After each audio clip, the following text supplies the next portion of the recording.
오늘 본서를 쓴 선지자는 이름이 호세아입니다. 호세아는 솔로몬 이후에 남유다와 북이스라엘이 갈라졌잖아요. 그 갈라진 이후에 북쪽은 북이스라엘이라고 그러고 남쪽은 남유다라고 부르는데, 이 북쪽 이스라엘에서 그 사역을 하였던 선지자입니다. 그리고 시대는 최초의 솔로몬 이후에 르호보암과 여로보암, 이게 잘 안 외워졌었는데 저도 어쨌거나 솔로몬 남유다의 솔로몬의 정통을 이어받았던 르호보암과 북이스라엘의 여로보암, 이렇게 갈라진 대표적인 최초에 시작되어진 나라의 시작인데, 오늘 본문에 호세아 선지자가 사역하던 북이스라엘의 나라의 왕은 여로보암입니다. 그 여로보암은 그래서 학자들이 통칭하기를, 최초에 시작했던 르호보암과 여로보암 처음 갈라졌을 때 여로보암은 1세이고 지금 오늘 본문에 똑같은 이름인 여로보암은 정빈이 2세라고 얘기합니다. 여로보암 2세. 알겠죠? 예. 제가 아이들에게 남유다 북이스라엘을 갈라지면서 대한민국을 많이 얘기하거든요. 남쪽 북쪽 이렇게 갈라진 것들을 보면서 한국과 이스라엘 역사가 비슷하게 이렇게 설명을 했던 것들이 기억이 납니다. 오늘 이 본문을 보면서 북이스라엘의 여로보암 2세가 다스렸던 나라의 통치 기간은 41년입니다. 왕으로서 41년간 통치했습니다. 수많은 왕들이 지나갔지만 이 호세아에서 1장 1절에 남유다의 4개 왕을 이야기하면서 그 다음에 여로보암, 그 시대에 같은 북쪽의 여로보암 2세가 다스렸던 그 나라의 호세아가 하나님의 말씀을 받았다라고 하는 그 시대 여로보암이 2세가 다스렸던 나라의 재기간은 41년이거든요. 41년간 나라를 다스렸다라고 하는 건 그만큼 나라가 오랫동안 평안을 누렸다라고 하는 것입니다. 백성은 풍요를 누렸고요. 국가는 이렇게 학자들이 얘기하는데 그 4장에 나오고 열왕기하에 나오는 본문들이 있는 것처럼 보면 다윗 솔로몬 왕조가 그 이후에 아람과 이 나라들에게 뺏겼던 땅들을 다시금 거의 회복한 것이 북이스라엘 여로보암 2세입니다. 그러니까 땅도 다 다시 다윗 솔로몬 이후에 그날 그 큰 땅을 통치했던 그 땅들이 야금야금 세월이 지나서 뺏겼는데 그 땅을 다시금 회복한 정치에서 회복해 왔던 시기가 바로 여로보암 2세입니다. 그만큼 풍요로웠어요. 풍요로웠다라고 하는 정치, 경제 모든 것이 풍요로웠습니다. 그러나 하나님의 시선은 여로보암 2세에게 딱 다는 글이 있죠. 여호와 보시기에 악하였다라고. 풍요로웠으나 악한 시대였습니다. 근데 사람들은 풍요로움을 보지 악함을 잘 보지 못하는 것 같아요. 이 설교를 준비하면서 딜레마에 빠지는 것들을 보는데요.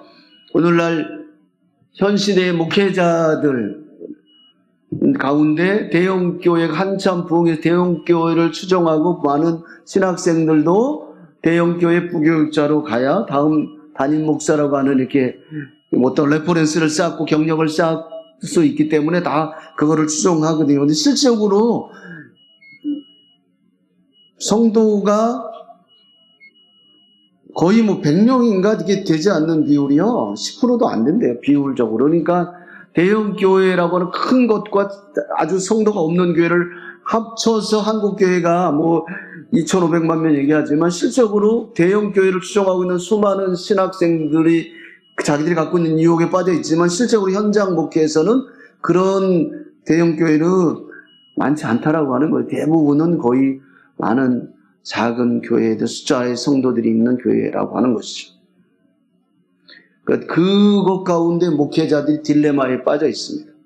그러다가 이제 어쨌거나 누구도 목회도 계속 하나님께서 이 땅 가운데 복음에 풍요로움을 주셔서 많은 사람이 예수님을 믿게 하니까 재정적으로 목회자들이 누누이 가려졌습니다. 돈의 맛을 본 거죠. 그러니까 하나님께서 입으로 우리가 복음성 635장인가요? 모든 것이 주께로부터 얼마나 귀한 찬양인지 모르겠습니다. 정말 신앙 고백하면서 봉헌해야 되는데 입으로 그런 봉헌을 하지만 돈의 맛을 봐서 사역을 할 때 꼭 필요하죠. 이게 종이 한 장 차이인데요. 사역을 할 때 꼭 진짜 물질이 필요하죠. 물질이 없으면 정말 힘듭니다. 근데 물질의 맛을 본 사역자들이 있어요. 그래서 하나님께서 왔다고 하지만 결국 무슨 일을 할 때 물질의 매력을 알기 때문에 그 물질의 권력을 가지고 사역을 진행하는 목회자들이 많습니다. 여로보암 시대에 일반 백성들 그 나라의 우상 숭배하고 하나님을 악하고 그러나 풍요로운 시대에 살고 있는 오늘 호세아 시대를 성경을 보면서 이야기할 건데 잠시 지나가는 사역자들과 일반 성도들에게 주는 유혹이 풍요 시대에 악이 더 올 수 있다라고 하나님이 돌보시고 하나님이 우리를 구원하기 위해서 예수 그리스도를 보내시고 하나님 섭리 가운데를 계속 우리 인생을 이끌어 가신다라고 하는 그것들을 놓쳐버릴 수 있다라고 하는 것이 풍요의 시대라고 하는 것이죠. 풍요의 시대는 하나님보다 자기의 풍요로움을 가지고 그걸 가지고 사역을 하면 좀 더 고통 없이 그 사역을 적극적으로 잘할 수 있을 거라고 하는 그 유혹에 빠지기 쉬운 게 풍요의 시대입니다. 그래서 거쳐갔던 많은 리더 목사님들 가운데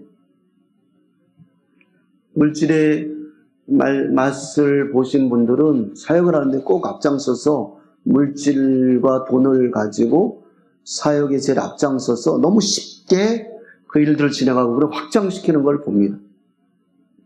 그러니까 사역자는 풍요의 시대에 그 미묘한 물질을 가지고 하는 사역들이 얼마나 풍요가 우리의 야성을, 기도의 야성과 하나님의 도우심에 대한 그 불편한 그 사역 현장 가운데 풍요로운 하나님의 은혜를 잃어버리게 할 수 있다라고 하는 것이죠.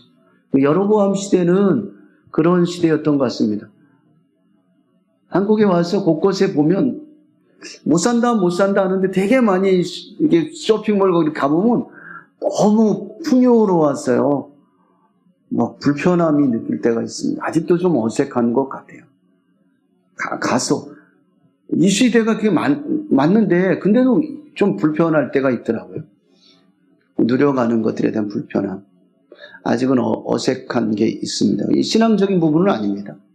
제가 그냥 앞에 부분은 신앙적으로 얘기했지만 이 부분은 신앙적인 부분은 아니고 어쨌거나 맨날 그렇게 신앙생활을 어려운 시절부터 가난한 동네에서 그리고 계속 그렇게 살아와서 그런지 풍요를 누려가는 것들이 익숙하지는 않은 것 같아요.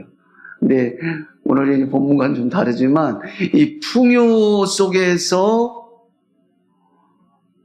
사단은 성도의 야성과 교회의 야성을 하나님의 언약을 잃어버리게 할 수 있다라고 하는 것이죠. 그 시대가 바로 지금 여로보암 2세 시대라고 하는 겁니다.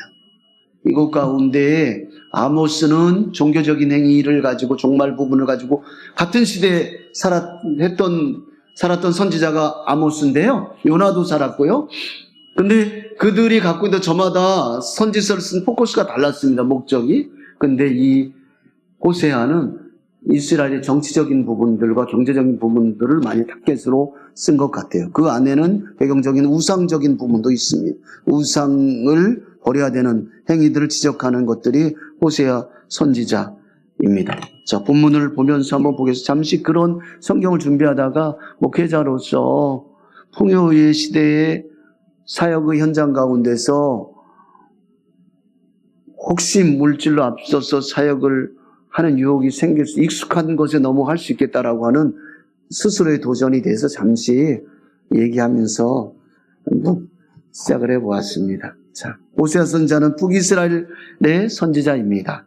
솔로몬 사후 주전 931년 또는 922년이라고 하는데요. 그 긴 시간이 지난 이후에 이스라엘이 남유다와 북이스라엘로 분열되었습니다. 북쪽은 여로보암이 다스렸고요. 남쪽은 르호보암이 다스렸습니다. 이때 북이스라엘에서 활동한 선지자 바로 아까 말씀 호세아 선지자, 오늘 본문의 선지자입니다. 호세아 선지자가 북이스라엘에서 활동한 시기는 북이스라엘 중에서도 여로보암 왕 2세 주전 793년에서 753년까지 다스렸는데요. 41년 동안 멸망할 시기 때까지. 그러니까 이 호세아 선지자는요, 여로보암 시대뿐만 이 선지서를, 여로보암 이후에 7명이 왕이 있었는데 그거 불과 40년이 아니에요. 이 르호보암이 다스렸던 이후에 너무나 많은 빈번하게 왕이 북이스라엘에 바뀌었거든요. 근데 호세아는 자기가 선포한 그 멸망할 거라고 하는, 하나님이 심판 임할 거라고 하는 끝까지 보신 분입니다. 그래서 더 마음이 아프더라고요. 자기가 선포했던 그 선포의 결론을 본 선지자가 호세아 선지자입니다. 주전 721년까지 활동하였습니다. 호세아가 활동한 시기에 남유다를 통치한 왕은 우시야, 요담, 아하스, 히스기야입니다. 이것은 호세아서 1장 1절에 잘 나와 있습니다. 또한 호세아 선지자와 비슷한 시기에 활동한 선지자들은 방금 얘기한 북이스라엘의 요나, 남유다 출신이면서 북이스라엘에서 활동한 아모스가 있습니다. 이 본문은요, 열왕기하 14장 23절에서 27절, 아모스 1장 1절에 잘 기록되고 있습니다. 유다왕 우시야 시대에 곧 동일하게 얘기하고 있죠. 유다왕 우시야 시대에 곧 이스라엘의 왕 요아스의 아들 여로보암 2세의 시대, 지진 2년에 드고와 목자 중 아모스가 이스라엘에 대하여 이상으로 받은 말씀이라. 바로 같은 시기에 아모스도 활동했다라고 성경에서 얘기하고 있습니다. 이들은 북이스라엘이 경제적으로 가장 번영했던 여로보암 2세 시대에 활동을 시작한 선지자들입니다. 이 선지자들이 비슷한 시대에 활동을 했지만 호세아 선지자는 다른 두 선지자들보다 오래 활동하고 북이스라엘이 아시리아에 의해 멸망하는 것을 지켜본 선지자였습니다. 이 호세아 선지자가 오늘 본문의 말씀을 보면 뭔가 열심히 외치고 있습니다. 뭐라고 외치고 있죠? 우리가 여호와께 돌아가자, 우리가 여호와께 돌아가자라고 외치고 있습니다. 또 그는 우리가 여호와를 알자, 우리가 여호와를 알자라는 말씀으로 반복적으로 6장 3절에 외치고 있습니다. 하나님의 심판을 받아서 힘들고 어려울지라도 하나님께 돌아가고 하나님 힘써 알자, 하나님께서 도와주실 거야 라고 이러한 메시지를 전하고 있습니다. 6장 6절을 보면 하나님께서도 직접 말씀하십니다. 나는 인애를 원하고 제사를 원하지 아니하며 번제보다 하나님을 아는 것을 원하노라 라고 6장 6절에 이야기하고 있습니다. 하나님은 이스라엘 백성이 하나님 관리를 원하신다는 것입니다. 이스라엘 백성들이 원하고 하나님께서 원하시는 것은 하나님을 원하는 겁니다. 하나님을 아는 것입니다. 사실 호세아 선지자는 북이스라엘이 하나님을 아는 지식이 없어서 망할 거라고 전에 호세아 4장 1절에도 이미 예언한 적이 있습니다. 이 땅에는 진실도 없고 인애도 없고 하나님을 아는 지식도 없고 내 백성이 지식이 없으므로 망하는도다. 이스라엘 네가 지식을 버렸으니 나도 너를 버려. 또한 4장 14절에는 너희 딸이 음행하여 너희 며느리들이 간음하여도 내가 벌하지 아니하리니 이는 남자들도 창기와 함께 나가며 음부와 함께 희생을 드림이니라. 왜? 깨닫지 못하는 백성은 망하리라. 이렇게 함으로 인해서 하나님을 알지 못하는 것에 대해서 계속 지적하고 있습니다. 호세아 선지 이렇게 4장에서 선포하였습니다. 북이스라엘 백성들이 하나님을 알지 못하고 하나님을 아는 지식이 없어서 망할 것이라는 말씀을 이미 전한 것입니다. 오늘 본문 6장에서도 호세아 선지자는 하나님을 아는 것의 중요성을 강조하고 외치고 있습니다.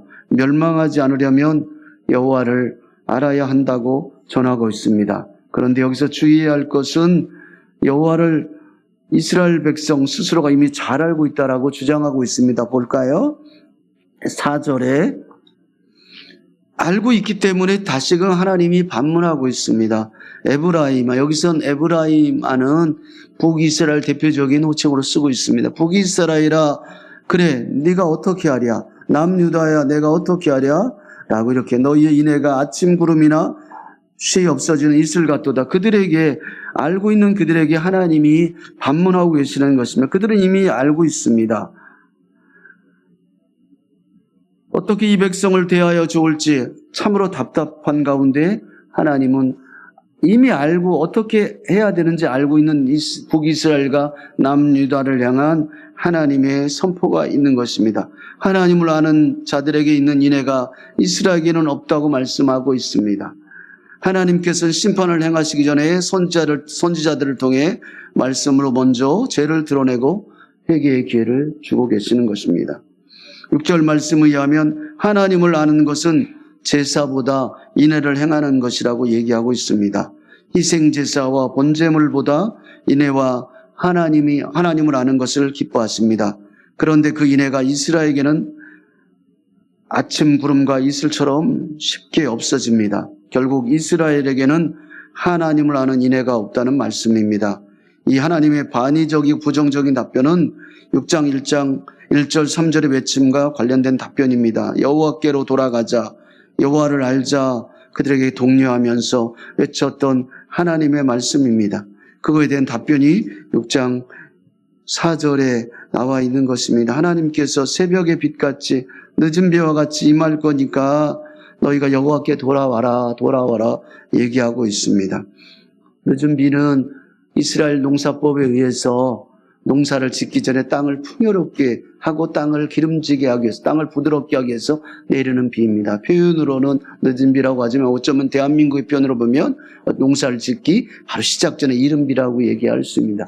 이른 비와 늦은 비는 같은 뜻인데 그것은 하나님의 은혜가 충만히 거하는 것을 이야기합니다. 그래서 여호와께 돌아오면 너희들이 여호와께로 돌아오면 풍요의 시대에 살고 우상 숭배하고 있는 이 시대에, 그래서 인식하지 못하고 살아가고 있는 이 시대에 정말 풍요가 너무 하나님을 모르게 하는 그 시대, 어쩌면 이 시대가 풍요가 우리가 살아왔던 불과 10몇 년 이 기간 동안에 우리에게 풍요로 인해서 마취를 줘버린 이 나라의 환경들 때문에 우리가 그 하나님이 주셨다라고 립서비스처럼 하나님 복을 주셔서 물질을 받았습니다. 물질을 못 받아서 하나님 복을 못 받은 것인가? 그렇지 않죠. 그런데 대표적으로 풍요에 포커스를 맞춰서 많은 신앙의 리더인 엘더 그룹들이 그렇게 얘기를 하죠. 그렇게 해서 하나님이 복을 주시고 하나님이 이 땅을 이끌어가는 섭리를 잃어버린 풍요의 마약에, 풍요에 어떤 마취되어져 버려서 하나님이 돌보시지 못하는 하나님의 사랑, 하나님의 구원 계획을 잃어버린 그 시대처럼 오늘 여로보암 이 시대에도, 호세아가 외치는 이 시대에도 그걸 잃어버렸기 때문에 외치고 있는 것입니다. 하나님이 너희들을 구원하셨고 계속해서 다윗 언약부터 해서 이렇게 이끌어왔던 그 하나님의 언약을 다시 한번 상기해봐. 우상 숭배하면 되지 않잖아. 풍요 가운데 있어서 너희들이 지금 인지하지 못하고 있잖아. 그래서 다시금 하나님께 회개하고 돌아와야 돼 라고 얘기하면서 돌아오면 이른 비 늦은 비를 너에게 줄 거야 라고 얘기하고 있습니다. 답변까지 다 얘기해주고 있어. 돌아오면 복을 줄 거야. 하나님 은혜가 임하고 기억하게 할 거야. 하나님이 너를 구원했다라고 하는 것들을 다시금 성령을 통해서 기억시킬 거야 라고 하는 것들. 그래서 하나님 앞에서 성도의 본분을 찾고 그리스도의 자녀로 찾고 어떻게 살아가야 될지를 깨닫게 하실 거야 라고 하는 것들을 답변하고 있습니다. 하나님을 아는 방법. 그럼 어떻게 알아야 될 것인가? 이 본문을 공부하면서 우리는 참 잘하고 있구나 생각이 들더라고요. 제가 매번 얘기하지만 우리가 더불어 교회를 세워갑시다 라고 이 말이 너무 저에겐 좋다고 얘기했습니다. 그 어린이는 어린이대로, 어른은 어른대로, 청년은 청년대로 하나님을 알아가기 위해서 하나님의 지식을 토요일과 수요일과 주일과 주일 오후에, 그 다음에 우리 어린 친구들은 유디홀에서 이렇게 하나님을 알아가는 지식을 잘 배워가고 있다라고 하는 것이 우리가 하나님을 알아가는데 아주 성실하게 잘 하고 있다라고. 이 풍요 시대에 계속해서 말씀 앞에 엎드리고 하나님 알아가는 지식으로 인해서 하나님의 언약 계획을, 하나님의 섭리를 기억할 수 있는 계기를 찾고 지식을 넣어주고 있는 행위는 이 어쩌면 호세아 선지자가 풍요 시대에 이스라엘에게 외치고 있지만 우리에게도 외쳐서 우리는 인지하고 그 은혜를 누리고 있다라고 하는 것들을 묵상하게 되었습니다. 북이스라엘이 경제적으로 가장 번영했던 여로보암 2세 시대에 활동했던 아까 나열했던 요나, 아모스, 호세아 이 선지자들, 이들이 활동하던 그들 가운데 정말 이렇게 간절하게 외치는 호세아는 아까 말씀한 대로 역사의 과정 가운데 마지막 종국까지 자기가 선포했던 여러 가지 그 비유를 통해서 설계의 본문 가운데 선포했던 호세아는 아수를 통해서 북이스라엘이 멸망했던 그 시기까지 왔다라고 하는 것입니다. 어쩌면 우리들이 가르치는 어른들이, 가르치는 자들이 예수 믿고 구원받아서 잘 성도의 거룩한 성화의 길을 살고 마지막 영화의 삶을 살아갈 때 하나님의 백성으로 종국엔 천국에 임할 거라고 하는 그 마지막까지, 아니 예수 믿지 않으면 사망의 길에 이뤄서 지옥까지 갈 거라고는 종국까지 가기 위해서 그 어떤 그 열정을 가지고 마지막까지 보는 것 같이 호세아처럼 복음을 전해야 되지 않을까 생각해 봅니다. 호세아 선지자가 계속해서 외치고 있습니다. 우리가 여호와께로 돌아가자, 돌아가자. 또한 우리가 여호와를 알자, 여호와를 알자. 하나님의 심판을 받아서 힘들고 어려울지라도 하나님께 돌아가자. 이 시대에 주변을 돌아보면 어쩌면 우리에게 고통스럽게 주는 풍요, 아니면 우리가 누리움으로 인해서 하나님을 인지하지 못하는 환경 가운데에서 우리는 계속해서 묵상하고 무릎 꿇고 성경을 바라보면서 여호와를 알아가, 하나님을 알아가는 행위를 해야 될 것입니다. 하나님은 계속해서 그 시대에 외치는 하나님의 외침을 볼까요? 하나님께서 나는 인애를 원하고 제사를 원하지 않는다. 하나님을 인정하지 못하는, 하나님의 우선순위를 못하는 선교행위, 예배행위, 그 행위가 아니고 하나님을 아는 지식을 가지고 감격으로 하나님 앞에 하나님 초청한 예배를 드리고, 하나님이 오직 성령이 너희에게 무슨 창세기부터 해서 하나님의 선교 계획을 이끌어서 예수께서 이 땅 가운데 어쩌면 선교의 시작이고 마지막인 것 같은 그 예수 그리스도의 정신과 그 사명, 마지막 마태복음 28장의 그 사명을 가지고 아는 것을 가지고 선교 현장을 나가면 이 오늘 호세아 선지자가 선포한 그 말씀의 묵상이 되지 않을까. 어떤 물질이 더 있어서 더 많은 것을 나눠주고 오고 하는 것들이 오히려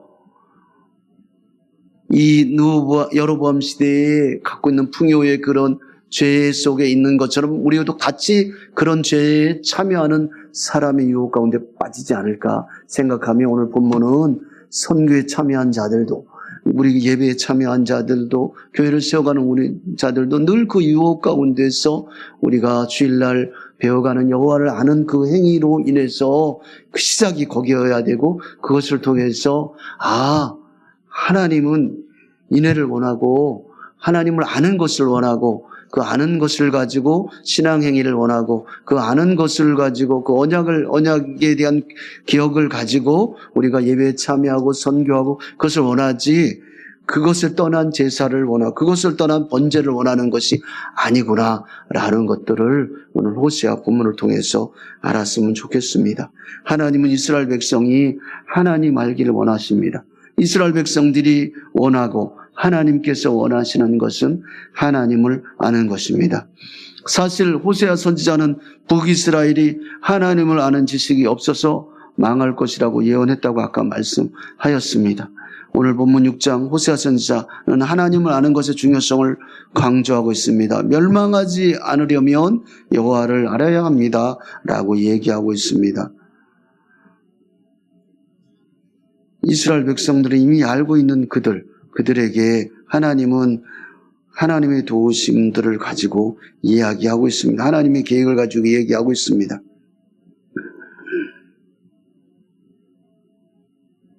하나님께서는 말씀으로 그들에게 말씀하고 있습니다. 너희들이 여호와를 알지 못했을 때 새벽빛이 아닌 심판의 빛이 임할 거라고 말씀하고 있습니다. 6장 4절에는 어휘를 사용하셔서 13장 3절에 이스라엘이 아침 구름, 쉬 사라진 이슬같이 이내를 쉽게 버린 것처럼 하나님께서 그들을 쉽게 버려버릴 것이라고 말씀하고 있습니다. 그러니까 늘 우리는 그 하나님을 아는 지식이, 하나님을 아는 언약, 하나님의 구원 계획을 정말 계속 묵상하지 않으면 그렇지 않으면 우리 행위도 그렇게 하나님의 감격도 잃어버릴 것이고 거기에 하나님 또한 같이 그 감격을 잃어버리게 하는데 참여할 거라고 하는 것입니다.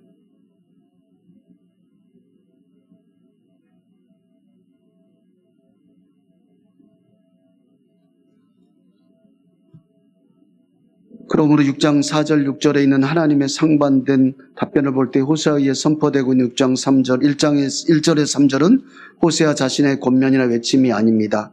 5장 8절 15절에서 선포된 하나님의 심판에 대한 이스라엘 자신들의 반응과 외침을 대변하고 있는 것입니다. 이와 같은 이스라엘의 반응을 호세아는 이후의 말씀에서 언급하고 있습니다. 7장 16절에서 호세아는 이스라엘에게 돌아온다고 하지만 정작 하나님께 돌아오지 않는 속이는 활과 같아서 심판을 받을 거라고 말씀하고 있습니다. 8장 2절에서도 호세아는 습관적으로 그들이 장차 내게 부르짖기를 나의 하나님이여 우리 이스라엘이 주를 아나이다 하리라. 여호와를 안다고 부르짖는 이스라엘은 언급합니다. 호세아는 여호와께 돌아오지 않고 하나님의 인애를 행하지 않으면서 말로만 돌아가자 여호와를 알자고 외치며 하나님께서는 모든 것을 즉시 해결해 주실 거야 라고 착각하고 있는 이스라엘을 비판하고 있는 것입니다. 늘 우리의 삶 가운데 우리를 하나님의 아는 지식, 하나님의 언약 계획, 하나님의 구원 감격 이것들을 망각하고 있는 수많은 환경 가운데에서 우리는 늘 유혹 가운데 빠질 수 있고 그것들이 오히려 자기들을 해결해 줄 수 있고요. 풍요의 시대 풍요가 자기들을 해결해 줄 수 있을 거라고 하는 그 착각 가운데 있는 이스라엘 백성들을 비판하는 것 같이 현재 우리에게도 풍요가 우리 교회를 이끌고 해결해 줄 거라고 하는 그 유혹 가운데서 우리 내려놔야 된다라고 하는 것이죠. 그 풍요로 해결할 건 착각을 비판하고 있는 것이 바로 호세아 오늘 본문인 것입니다. 호세아 선지자는 바로 6장 7절에서 11절에서도 이스라엘이 아담과 같이 언약을 어기고 살인과 우상의 숭배의 악을 행한다고 언급함으로써 실제로 이스라엘은 하나님을 알지 못하는 백성임을 보여주고 있습니다. 하나님을 안다고 하는 것은 이스라엘 백성은 말로만 하나님을 안다고 할 것이 아니라 하나님께서 바라시는 기준에서 하나님을 알아야 했습니다. 그러면 진정으로 하나님을 안다고 하는 것은 무엇일까요? 6장 6절에 나는 인애를 원한다, 제사를 원하지 않는다. 번제보다 하나님을 아는 것을 원한다라는 말씀은 하나님을 안다는 것이 무엇인지를 정확하게 정의하고 있습니다. 하나님을 아는 것과 대꾸를 이루고 있는 단어가 바로 인애라고 하는 단어입니다. 하나님은 인애를 원하십니다. 그것이 바로 곧 하나님을 아는 것을 원한다라고 하는 것입니다. 하나님을 안다는 하는 것은 하나님의 인애를 경험하고 그 하나님의 자비로우심을 실천하는 것을 의미합니다. 인애는 무엇일까요? 인애라고 하는 것은 한글 성경에는 인자라는 말로도 번역되어 있습니다. 그러나 인애는 단순히 인자하다라는 성격에 초점을 맞추고 있지 않습니다. 성경에서 인애는 어떤 관계의 문맥에서 언급되는 말인데 특별히 하나님과 이스라엘의 언약 관계의 문맥에서 등장하고 있는 것입니다. 하나님의 자비로우심. 전적인 하나님께서 임마누엘 찾아오셔서 사랑하셔서 구원하시는 그 언어, 그것이 바로 인애인 것입니다. 하나님께서는 그의 백성을, 이스라엘 백성의 관계를 맺으시고 변함없이 신실하게 그의 백성을 사랑하신다라고 하는 것이 인애인 것입니다. 그런데 오늘 말씀에서 하나님은 이스라엘 백성들에게 하나님의 인애를 원한다고 말씀하고 있습니다. 그 하나님이 자비하심에 대한 그 은혜를 기억해라. 라고 얘기하고 있습니다. 하나님께서 이스라엘 백성들을 언약관계에서 신실하게 사랑하신다라고 하는 이것들을 이스라엘 백성들 너희들은 알아야 된다라고, 그것이 바로 하나님을 아는 거야 라고 말씀하고 있습니다. 더 나아가 그 하나님의 사랑으로 하나님과 이웃을 신실하게 사랑하는 것, 이것이 바로 이스라엘의 인애인데, 이런 인애를 행하는 것이 하나님을 아는 것이라고 말하고 있습니다. 하나님이 우리를 구원하신 자비하심, 그래서 그 자비하심을 가지고 우리가 이 땅 가운데 이웃을 사랑하는 그 경험에 참여하는 그것이 바로 아는 것이라고, 그것이 하나님을 아는 것이라고 말하고 있는 것입니다. 창조주이시며 구원자이신 하나님의 변함없는 사랑을 알고 그 사랑에 걸맞게 하나님과 이웃을 사랑하는 것이 인애입니다. 하나님은 그 인애를 원하고 계시는 것입니다. 이렇게 행하며 사는 백성이 하나님을 아는 백성입니다. 하나님께서는 북이스라엘을 향해서 열왕기하 13장 23절에 이렇게 말씀하십니다.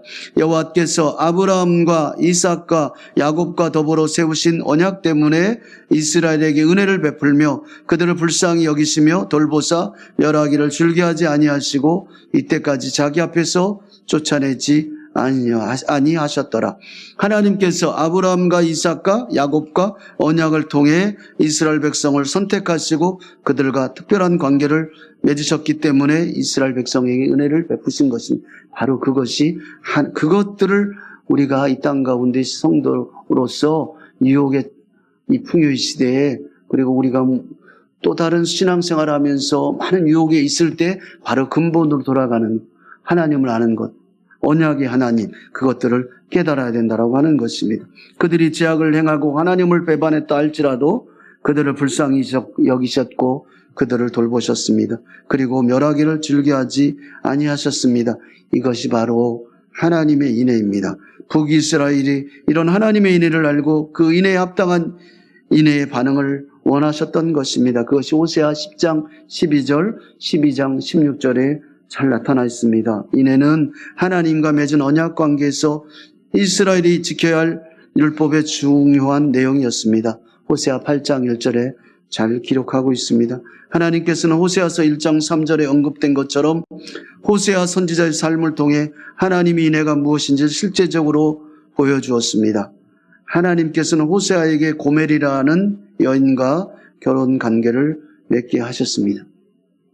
이 본문을 보면서 참으로 고통스럽더라고요.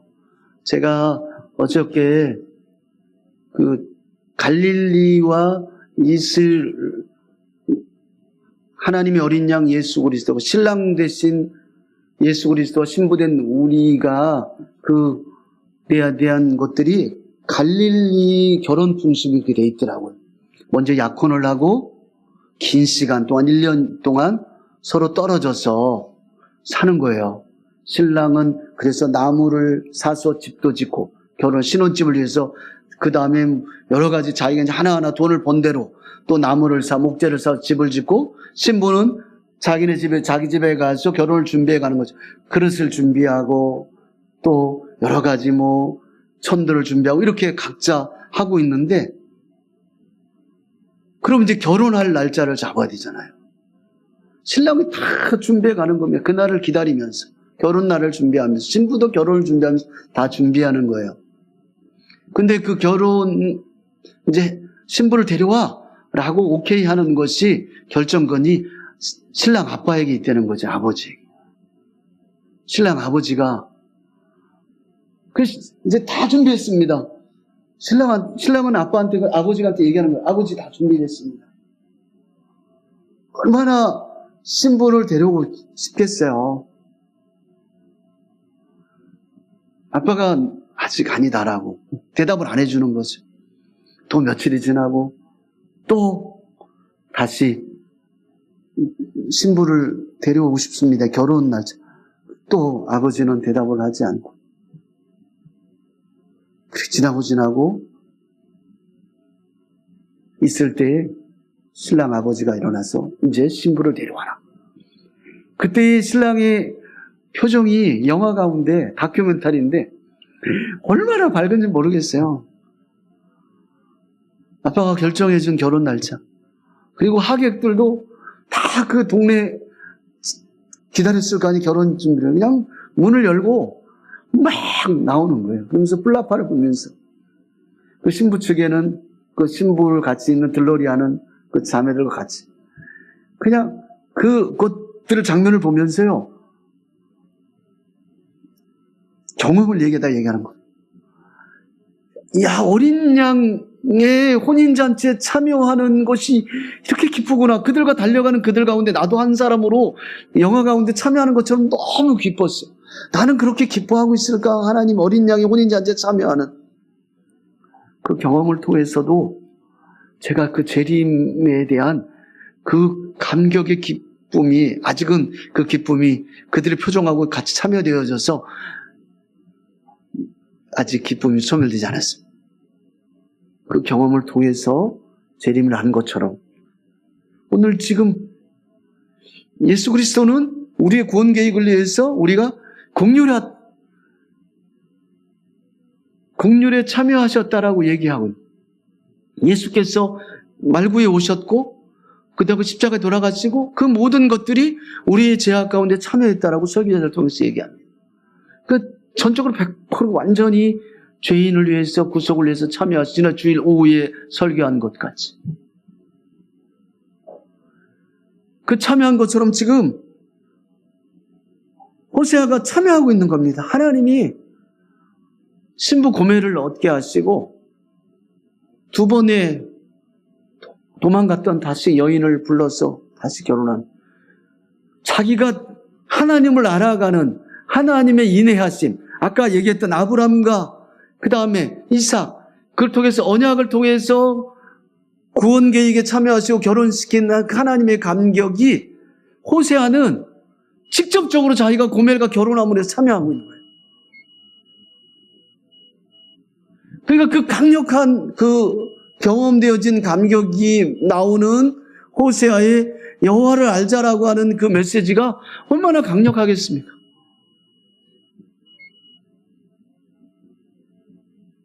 하나님은 호세아를 통해서 하나님의 사랑하심을 참여시킴으로 인해서 그리고 그 메시지를 통해서 거꾸로 우리에게 내가 너희를 그렇게 사랑해 격길로 갈지라도 회개하면 늦은 비와 같이 다시금 너희에게 복을 주고 다시금 회복시킬 거야 라고 하는 그것들을 호세아에서 얘기하는 그 포커스 가운데 여호와를 알자라고 얘기하고 있습니다. 우리가 갖고 있는 풍요의 시대의 유혹 가운데 우리의 사역 현장 가운데 우리가 교회를 세워가는 현장 가운데 가장 최고의 우선은 하나님의 지식을 알고 그것을 통해서 우리가 이웃과 자녀들에게 참여시켜 경험했던 그 경험들이 교회를 세워가고 그 다음에 이웃에게 복음을 전해가는 그 하나님의 목적이라는 것 그것이 바로 오늘 얘기하고 있는 하나님을 아는 것이고 하나님의 인애라고 하는 것입니다. 이 장면을 보면서 예수 그리스도 생각났어요. 성경적으로 주석적으로는 보지 않았습니다. 체울시키시는구나. 완전하게 체울시키시는구나. 호세아를 통해서 하나님의 사랑 완전히 그러니 얼마나 메시지가 강력하겠습니까? 체울한 지식으로도 아는데 고멜과 결혼함으로 그 체울하고 경험한 그 호세아의 메시지가 얼마나 강력했겠습니까? 그 감격이 우리에게 전해져야 된다는 거죠. 하나님 지식을 알고 언약에 대한 지식을 알고 그것을 가지고 우리 삶 가운데 참여하고 경험되어지는 그것들이 경험을 통해서 하나님을 아는 게 아니고요. 하나님의 지식이 모티브가 되어져서 그걸 경험함으로 인해서 그 하나님의 지식이 더 확실히 드러난다라고 하는 것이 혹 잘못하면 경험을 통해서 하나님 제 부분적으로 알아간다고 착각하면 안 돼요. 하나님의 사랑을 고멜을 통해 경험시키신 하나님 그 정말 보면서 하나님 이렇게 메시지를 전하는 자에게 이렇게 사용하시는구나 이런 경험을 시키시는구나 하는 것들을 느낄 수가 있었습니다. 결혼이란 특별한 관계 때문에 고멜을 아내로 끝까지 사랑하게 하신 것처럼 하나님께서는 북이스라엘을 그와 같이 이스라엘과의 언약 관계 때문에 끝까지 사랑하신다라고 하는 것 그것이 바로 우리에게도 적용된다라고 하는 것 우리도 그렇게 사랑하고 있다라고 하는 것입니다. 이 말씀은 또한 고멜과 같이 이스라엘이 하나님을 알지 못하고 고멜의 입장에서 보겠습니다. 고멜과 같이 이스라엘이 하나님을 알지 못하고 인애를 버렸다라고 하는 것들도 알려주지만, 그때 하나님은 고멜은 남편 호세아를 알지 못한 아내였지만 남편의 사랑도 알지 못했지만 하나님은 그렇게 사랑하였음에도 이스라엘은 역시 그 사랑을 알지 못했습니다. 그러나 전적인 하나님께서 참여함으로, 호세아가 참여함으로 그 사랑을 결국은 알게 했다라고 하는 것입니다. 이스라엘은 씨 없어지는 이슬처럼 하나님 인애를 알지 못하고 시켜버렸지만, 하나님 모르는 자처럼 살았지만, 아담처럼 언약 관계를 파기하고 우상 숭배하며 도피성인 길르앗에서조차 피를 흘렸지만, 하나님을 아는 자들로서 인애의 모범을 보여야 할 제사장 무리가 살인을 행하였지만, 멸망의 위기에서도 하나님이 아닌 강대국 이집트를 의지했지만, 열왕기하 19장 4절인데요. 그러므로 하나님께서는 무지와 위선의 이스라엘에게 답답해하면서도 하나님을 알아야 한다라고 말씀하십니다. 인애를 행해야 한다라고 말씀하십니다. 오늘 6장 4절의 말씀은 유다에게도 말씀하셨고 북이스라엘에게도 역시 하나님을 알지 못한다고 말했습니다. 특히 예레미야 시대의 유다도 하나님께 거짓된 회개로 부르짖었던 적도 있었습니다. 이런 유다에게 하나님께서는 예레미야를 통해 9장 24절에 말씀합니다. 자랑하는 자는 이것으로 자랑할지니 곧 명철과 하나님 나를 아는 것, 곧 나 여호와의 사랑과 정의와 공의를 땅에 행하는 자인 줄 깨닫는 것이라. 나는 이 일을 기뻐하노라. 여호와의 말씀이니라. 하나님께서는 그의 백성이 인애와 의와 공의를 행하는 것을 기뻐하신다는 것을 깨닫고, 가난한 자와 궁핍한 자를 변호한다면 이것이 바로 하나님을 아는 것이라고 말씀하고 있습니다. 그리고 유다 백성이 망하지 않도록 하나님을 알아야 하고 인애를 행해야 한다라고 경고도 하고 있습니다. 새로운 언약관계와 하나님을 아는 지식, 이러한 하나님의 경고에도 불구하고 북이스라엘이나 유다나 하나님을 알지 못하여 멸망하였습니다. 북이스라엘이 호세아를 통한 하나님의 외침을 듣지 않다가 하나님의 심판을 받아 주전 722년은 아시리아 제국에 멸망하였습니다. 그러나 호세아는 하나님을 알지 못하면 멸망할 것이라는 경고의 말씀만 있지 않았습니다. 하나님과 새로운 언약관계를 맺고 하나님을 온전히 알게 되는 날이 있을 것이다 라고 얘기하고 있습니다. 호세아서 2장 18절에서 23절에 있는 말씀입니다. 그날에는 내가 그들을 위하여 들짐승과 공중의 새와 땅의 곤충과 더불어 언약을 맺으며 또 이 땅에서 활과 칼을 꺾어 전쟁을 없이 하고 그들로 평안히 눕게 하리라. 내가 너에게 장가들어 영원히 살되 공의와 정의와 은총과 긍휼히 여김으로 너에게 장가들며 진실함으로 너에게 장가들리니 네가 여호와를 알리라. 여호와께서 이르시되 그날에 내가 응답하리라. 나는 하늘에 응답하겠고 하늘은 땅에 응답하겠고 땅은 곡식과 포도주와 기름에 응답하겠고 또 이것들은 이스라엘에게 응답하리라. 내가 나를 위하여 그를 이 땅에 심고 긍휼히 여김을 받지 못하였던 자를 긍휼히 여기며 내 백성 아니었던 자에게 향하여 이르기를 너는 내 백성이라 하리니 그들은 이르기를 주는 내 하나님이시라 하리라 하시니라. 하나님께서는 그의 백성과 새로운 언약을 맺으시는 날이 있습니다. 이 새로운 언약은 사람들뿐만 아니라 땅과 하늘의 생물들과도 맺는 언약입니다. 이 언약은 전쟁이 아닌 평화를 가져오는 언약입니다. 이날은 언약 가운데에서 하나님이 장가를 드시는 날입니다. 하나님께서는 그의 새 백성과 결혼하시는 날인데 의와 공의와 인애와 긍휼과 결혼하시는 날입니다. 하나님과 결혼하면 어떤 일이 일어날까요? 하나님과 결혼한 자들이 하나님을 알게 된다라고 하는 것입니다. 이 말씀은 우리와 새 언약을 맺으실 예수 그리스도를 염두에 두시는 말씀입니다. 예수 그리스도는 하나님께서 우리를 얼마나 사랑하시는지 보여주는 하나님의 인애의 징표입니다. 예수님은 하나님이 어떤 분이신지를 친히 보여주시는 하나님의 형상입니다. 하나님의 인애로서 우리와 결혼하신 분이십니다. 예수 그리스도는 신실한 사랑으로 믿는 자들의 남편이 되셨습니다. 하나님께서 그리스도 예수를 통해 우리와 결혼하신 것입니다. 예수를 믿고 결혼한 자들은 하나님을 알게 됩니다. 하나님을 안다는 것이 무엇이라고 말씀하셨습니까? 하나님의 사랑을 안다라는 것을 의미하는 것입니다. 요한복음 17장 3절 예수께서는 영생은 곧 유일하신 참 하나님과 그가 보내신 자 예수 그리스도를 아는 것이라고 말씀하십니다. 하나님을 아는 것은 예수를 통한 하나님의 사랑을 아는 것이고 영생을 얻는 자가 되는 것입니다. 더 나아가 호세아를 통해 말씀하신 것처럼 하나님을 알기에 하나님의 변함없는 사랑인 인에 응답할 수 있는 자들이 되는 것을 의미하는 것입니다. 예수님을 믿음으로 결혼하여 하나님의 인애를 행할 수 있는 자들이 하나님을 아는 자들입니다. 예수 안에서 하나님을 알기에 하나님이 원하시는 이웃에 대한 사랑과 의와 공의를 행할 수 있는 자들이 되는 것입니다. 요한일서 2장 3절에서 5절은 우리가 그의 계명을 지키면 이로써 우리가 그를 아는 줄을 알 것이요 그를 아노라 하고 그의 계명을 지키지 아니하는 자는 거짓말하는 자요 진리가 그 속에 있지 아니하되 누구든지 그의 말씀을 지키는 자는 하나님의 사랑이 참으로 그 속에 온전하게 되었나니 예수 그리스도의 사랑을 통해서 하나님을 아는 자들은 하나님께 주신 사랑의 계명을 지키는 자들입니다. 변함없는 하나님의 사랑과 자신을 철저히 내어주신 예수님의 사랑으로 이웃을 사랑하는 자들입니다. 이러한 사람이 예수님과 하나님을 아는 자들입니다. 예수 믿는 우리는 북이스라엘이나 유다 백성과 다릅니다. 호세아서 2장 8절에 의하면 예수 안에서 새롭게 하나님과 관계를 맺은 우리는 인애를 행할 수 있고 하나님을 아는 자라고 말씀하십니다.